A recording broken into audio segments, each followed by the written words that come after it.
Is your Ram truck's key fob not working as reliably as it used to? For 2019-2023 Ram 2500, 3500, 4500, and 5500 models, the most common culprit is a depleted CR2032 battery. Symptoms include reduced range, needing to be right next to the vehicle to unlock it, or intermittent function. While newer models, especially 2022-2023 trucks, might experience faster battery drain, potentially due to software glitches, interference could also be a factor. Stellantis released a firmware update in 2024 to address this on some vehicles, so ensure your Uconnect system is up to date. First, confirm the issue isn't something else, like RF interference. Then, proceed with a battery replacement.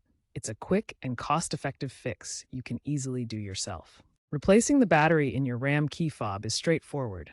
You'll need a new CR2032 battery, a small flathead screwdriver or plastic pry tool to avoid scratches, and a clean workspace. First, locate the seam on your key fob. It's usually on the side or back. Use your tool to gently pry the fob open, taking care not to damage the casing.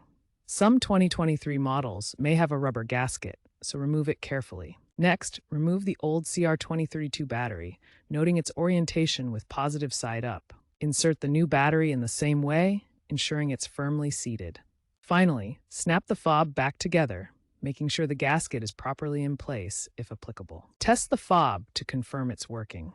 If it doesn't, try reprogramming it through your vehicle's infotainment system or consult a dealership. Remember to avoid static electricity by touching a metal surface before starting, and that the physical key blade is separate from the battery compartment.